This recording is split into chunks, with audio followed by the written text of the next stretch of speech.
Vamos falar de Vasco, tem sobre Marcel Alegria, que teve o seu contrato de empréstimo encerrado antecipadamente, tem também sobre DVD, tem também sobre o provável time que vai a campo amanhã contra o Bragantino, tudo isso após a venda.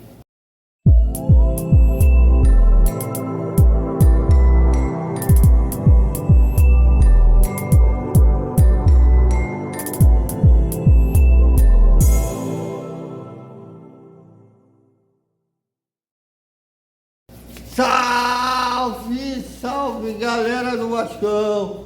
Boa noite para todo mundo. E amanhã às 9 da noite estaremos lá no São Januário. A bola vai rolar e como vai rolar? Vasco e Red Bull Bragantino é a 11ª rodada do Campeonato Brasileiro. Bom, e com o Vasco sendo uma das bilheterias mais caras do Campeonato Brasileiro, não deve ter casa cheia amanhã, até porque os ingressos ainda não se esgotaram, mas eu recomendo quem quiser ver o Gigante da Colina apoiar nos 90 minutos, compre o seu ingresso lá no São Januário. O Globo Esporte fez um levantamento, o Vasco está no top 2, top 3 de times o ingresso mais caro do Brasileirão. Bom, primeiro que tem que é uma situação que você tem que estimular o torcedor a participar mais do clube, se associando ao clube que você ama, e aí tem descontos, tem isso, tem em todos os clubes, no Cruzeiro, no Flamengo, no Botafogo, né? Que tu vê que cada categoria de associado tem um desconto, né? Tem o que eu chamo de categoria para rico, que a mensalidade é R$700, é só você fazer o check-in. O valor da mensalidade está embutido no valor do ingresso. E tem outros que você compra o ingresso a R$45, a R$35, a R$30. Ou seja, é uma forma também de estimular o torcedor fazer parte da vida associativa do clube, né? Se associando ao clube. E também com os combalidos complicados que o Vasco vive. Uma das receitas mais imediatas é a bilheteria. Então, isso, né, não tem muito o que recorrer, né? O Vasco não tem muito o que fazer, tanto é que o Vasco volta e meia vive vendendo, às vezes vende os seus mandos de campo. Como vai vender contra o Palmeiras, ainda vai realizar o jogo contra o Botafogo lá em Brasília. Eu espero até que o Vasco consiga, no futuro, melhorar financeiramente para até baixar o preço dos ingressos, que realmente estão caros. Mas meus shows hoje normalmente estão avaliando esses preços também. Bom, mas vamos lá. O Vasco comunicou nessa sexta-feira que o jovem Maxwell Alegria teve seu contrato de empréstimo encerrado antecipadamente, desejou boa sorte ao menino no decorrer da carreira dele. Eu também desejo sorte ao Maxwell Alegria, mas a contratação dele foi muito estranha. Ele já veio vindo do Nova Iguaçu com uma idade já para estourar no sub-20, teve espaço profissional no início do Campeonato Carioca, foi até a época que eu operei meu pescoço. Ele não justificou essa pulada de etapas que ele teve.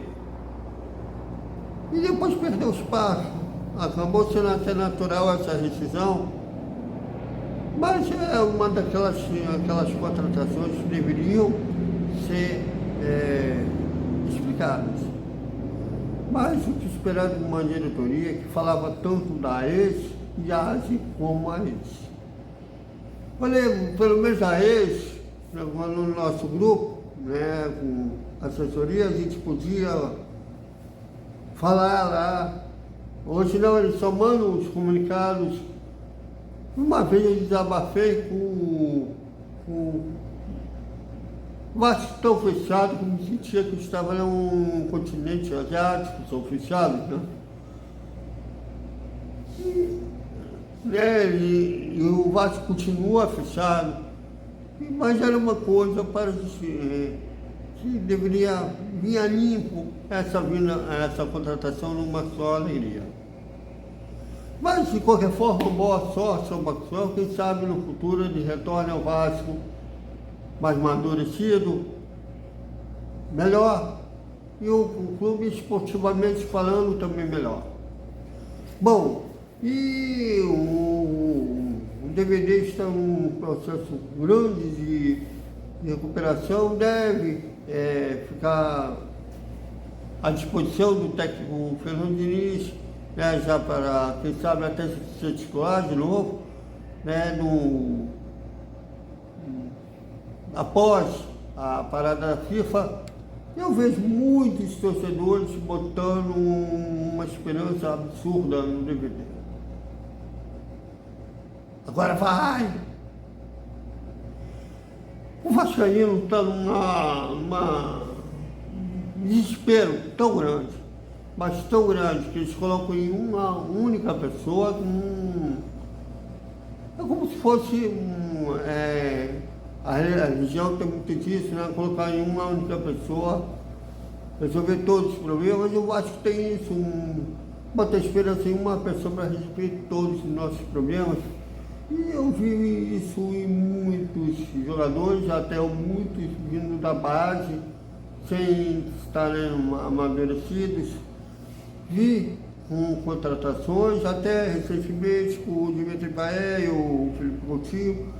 Esses, por a torcida saber, eles que são craques, mas como se o futebol não fosse um esporte coletivo, que queria que eles resolvessem sozinhos todos os problemas. E agora é com o DVD. O cara fez uma cirurgia de uma lesão séria que rompeu os ligamentos de joelho. Não é uma recuperação que você vai voltar à velha forma. O salário dele. O Bruno Henrique demorou 8 meses para voltar a ser decisivo. O Pedro, agora.